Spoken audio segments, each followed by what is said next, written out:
اگر لوگ سینسیبل ہیں، ساس اور بہو اگر اکٹھے رہ سکتے ہیں، ان میں انڈرسٹینڈنگ ہے، تو اس سے بہتر کوئی بات نہیں ہو سکتی کہ ماں باپ بھی ساتھ رہیں اور بہو کو بھی ان کی وجہ سے بڑا سپورٹ رہتا ہے. اگر وہ کام کرنے جائے گی تو اس کے بچے سنبھال لیں گی پیچھے، جو بھی ہے وہ اگر دونوں میں. بالکل آپ صحیح کہیں، لیکن جب حافظ صاحب کچھ پوائنٹس بتاتے ہیں کہ یہ تو گناہ ہے، نہیں وہ گناہ ہے نا کہ ایک کمرے میں وہ رہ رہی ہیں، ہمیں فائدے مل رہے ہیں لیکن ساتھ میں ایک کمرے میں بچے اور بڑے ساتھ ہیں. مگر نادیہ اگر ان کو پرائیویسی مل رہی ہے پھر تو کوئی حرج نہیں نا. ہاں اگر اکنامک اس کی سائڈ بھی ہے کہ اگر غریب لوگ ہیں ان کے گھر میں نہیں پرائیویسی، ایک کمرے میں سارے رہ رہے ہیں، بات ہو رہی بات یہ کہ جو افورڈ کر سکتے ہیں پھر بھی افورڈ کر سکتے ہیں ان کو جوائنٹ فیملی میں بھی علیحدہ کمرہ مل سکتا ہے، علیحدہ کمرے مل سکتے ہیں. ٹھیک ہے، اگر یہ آپ صحیح طرح سے کلیئر کر لیں، ساس اور سسر کی حرمت اتنی زبردست ہے کہ اگر بیٹے کی بہو کی طلاق بھی ہو جائے تو سسر محرم رہتا ہے، اگر ساس محرم رہتی ہے داماد کی، طلاق بھی ہو جائے اللہ نے اس حد تک اس رشتے کو مقدس کر دیا ہوا ہے. یعنی اگر وہ خاندان سے علیحدہ بھی ہو جائے تو وہ ماں کی حیثیت سے رہے گی اور وہ باپ کی حیثیت سے رہے گی. میری بات جو ہے وہ بڑی ضروری ہے، چونکہ یہ سارا دیور سے جو پردہ ہے یا جو نند ہے اس کے خامن سے جو پردہ ہے وہ تو شریعت نے کہا ہے اور بڑی اس پر سختی ہے.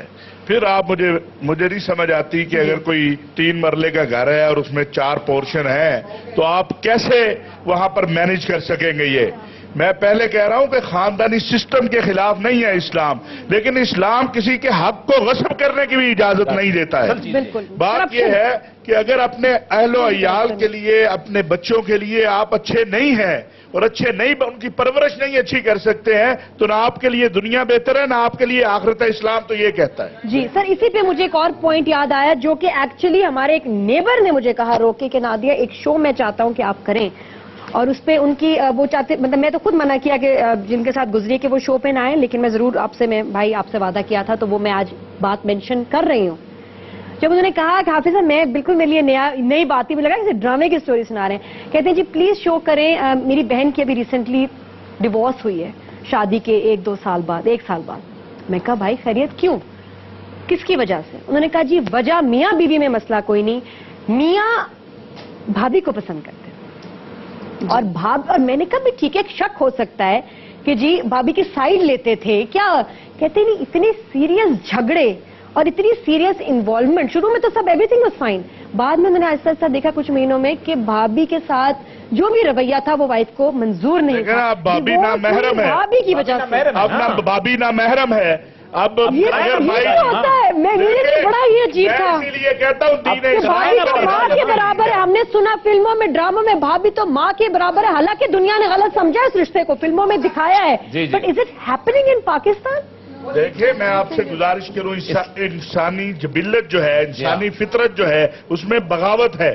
آپ اس پر یہ لفاظی نہیں چڑھا سکتے کہ بھابھی جو ہے وہ ماں بجا ہے اور فلاں یہ ہے. رشتے اللہ نے مقرر کر دیے وہی ہیں. ورنہ شریعت کیوں کہتی کہ بھابھی سے پردہ کرو اور بھابھی دیور سے پردہ کرے؟ اب ہم کوئی زیادہ قابل لوگ آ گئے ہیں مطلب، لیکن کوئی مذاق نہیں ہے کیونکہ طلاق ہو گئی، لڑکے نے نہیں طلاق اور دی. طلاق کے بارے میں میں کہہ دوں، یہ کہا گیا کہ اللہ کے ہاں سب سے زیادہ غصہ دلا دینے والی چیز اللہ کو، لیکن اس کا مطلب یہ نہیں ہے کہ آپ جو ہے بیوی کو جو بالکل جو ہے وہ بالکل زمین کے ساتھ لگا دیں، اس کے حق غصب کرتے رہیں. یہ بھی اللہ کو قبول نہیں ہے، یہ بھی اللہ نے اس کی بھی اجازت نہیں دی ہے.